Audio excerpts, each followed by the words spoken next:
Okay, look at this. This isn't from a movie. This is a real photo of a sitting president being arrested by a foreign military. So how in the world did we get to this point? Tonight, we are breaking down one of the most insane Special Forces raids you've probably never heard of, the actual takedown of an entire country's leader.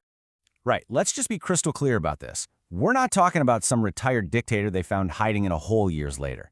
This guy was actively running a country one day and then in the U.S. prison cell the next. You know that rule book for how countries are supposed to interact? Yeah, for this one, they just kind of threw it out the window. And get this, the U.S. put a bounty on his head. Not $1 million, not even $10 million, $50 million. I mean, that's more than they offered for Osama bin Laden. They basically turned an entire country into the world's most high-stakes, expensive game of hide-and-seek. And it all came down to this. You gotta picture it. Black Hawk helicopters tearing across the sleeping city, carrying a team of commandos who are about to kick in the front door of a presidential palace. It's just unbelievable. So the next morning, the entire world wakes up to this jaw-dropping news. President Maduro and his wife, the First Lady, were just gone. This wasn't a treaty, it wasn't a negotiation. This was a straight-up snatch-and-grab operation on a global scale. Just look at this timeline for a second. It's wild. This plays out like a Hollywood heist movie, but instead of a casino vault, the target is a sovereign nation. In less time than it takes to watch a few episodes of a TV show, a multi-year international standoff was just over. Boom. Done. But you know, this didn't just happen overnight. This raid, as dramatic as it was really just the final chapter in a very, very long book. We're talking about a decade-long chess match where the pieces were things like sanctions, criminal indictments, and spies. Which leads to the big question, right? How does a sitting president, the leader of a country, end up on America's most wanted list? Well, it turns out the U.S. had stopped thinking of him as a president. They started treating him like he was a mob boss. And you can literally watch the pressure ratchet up over the years. See, it starts kind of small, a slap on the wrist for some bankers in 2013, then they sanction his number 2. Then, bam, March 2020, they drop the hammer. He's officially indicted as a narco-terrorist. The bounty goes up, and then the CIA is let off the leash. The hunt was officially on. And this right here, this was the reason for everything. The core of the U.S. accusation.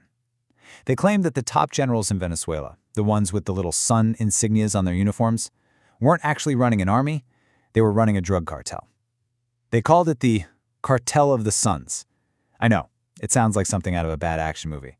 But the U.S. government's indictment basically read like, okay, so that brings us to the actual mission. Operation Absolute Resolve. And honestly, the plan was just absolutely bonkers. Let's get into how they actually pulled this thing off. I mean, this slide is just wild. They had a spy on the inside, deep inside the government. They used stealth drones to watch his every single move for months on end. And, this is my favorite part, they built a complete life-size replica of his safe house somewhere in the desert just so they could practice breaking in over and over again. That's some next-level dedication right there. And according to President Trump, it all came down to pure, unadulterated speed. The team hit the house so fast that Maduro was literally running for his panic room and, in Trump's words, he got bum-rushed before he could even get the door shut. So they were totally prepared for these heavy, fortified steel doors. But apparently, the Special Forces team just went right through them. The level of planning and execution here is honestly just staggering to think about. So the mission itself was, from a military standpoint, a huge success. But the second that helicopter with Maduro was in the air, the world basically split right down the middle. And you can see the clear battle lines drawn right here. On one side, you have America and its allies calling it law enforcement and a necessary step. On the other side, you've got Russia, Iran, and Cuba calling it an imperialist aggression and an act of war. Nobody was on the fence about this one. Of course, the international law experts immediately started freaking out. This professor here is basically saying, hey, cool story, but you can't just do that. Like, that is not how international law is supposed to work. The U.S. response was more or less a shrug.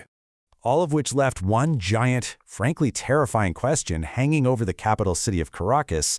Now what? I mean, think about it. You can't just remove a president from the board and expect everything to just work out perfectly.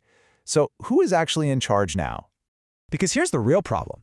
They only got the guy at the top. His entire inner circle, the vice president, the minister of defense, this other guy with a $25 million bounty on his head, they're all still in Venezuela.